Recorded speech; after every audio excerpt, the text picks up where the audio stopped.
وذكر فإن الذكرى تنفع المؤمنين. Assalamu alaikum wa rahmatullahi wa barakatuh. May the peace and blessings of Allah be upon you all. I'm Abdullah Oduro and welcome. Why do we fast?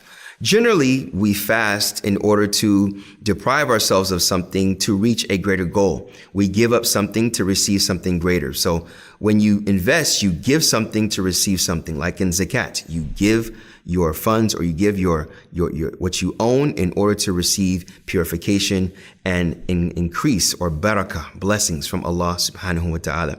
In Ramadan, yes, we do this to receive blessings, but we deprive ourselves of something that is permissible and allowed for us for a greater purpose. That is why we fast. And what do we want to receive, or what is that greater purpose or greater goal? It's to be conscious of God's presence upon us, to be mindful of His greatness. And that greatness will increase us in our worship of Him. The more knowledge that we have of Him, the more opportunity we have to get closer to Him in the way that He wants us to. And fasting is one of the ways that He wants us to, and He has prescribed for us. As we've mentioned, chapter number 2, verse number 178, where Allah says, "Oh, you have believed. Fasting has been prescribed upon you as it was prescribed upon the people before you. Perhaps you may become of the righteous." Now, fasting is a prescription that Allah has obliged upon us. Let's stop here for a minute. Consider this. Allah obliging something on you, making something obligatory for you. When we look at His name of Ar-Rahman, the merciful, being that He withholds anything that is harmful for you from you. Anything that causes harm to you, He relinquishes that and keeps that away from you. And Allah being Al-Alim, the knowledge of you, of what you conceal and what you reveal, what you hide and what you make apparent to people. He knows your feelings. He knows what you're hiding. And Al-Hakim, that He appropriates that knowledge at the perfect time, perfect place, perfect situation. When we look at that and remember that, we remember that if He obliges something upon us, let's not forget that that obligation, the fact that it is obligatory and not recommended, if we were to do it, it's best for us. That's where your iman and belief and trust and love and submission in Him comes into play.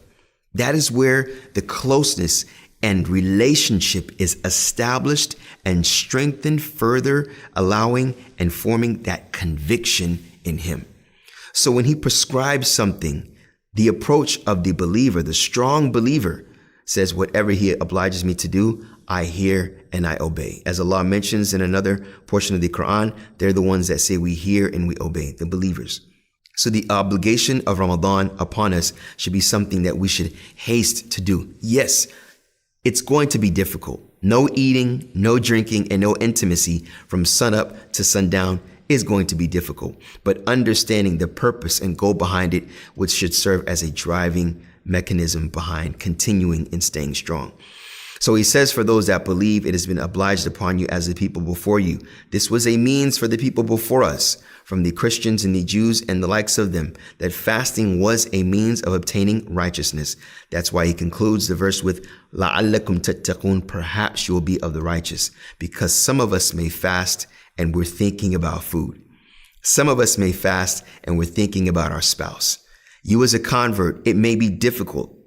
It will be difficult in the beginning, that first week, but realize and stay focused and keep your eyes on the prize. Look at the end of the tunnel. Know and remember, if Allah made it obligatory upon me, if He said I have to do it, I trust in Him and know that there is something better on the other end of this. When I break my fast on the last week, the middle week, there's something better for me, better for my soul. And that is the goal, is to start with the heart to control the soul.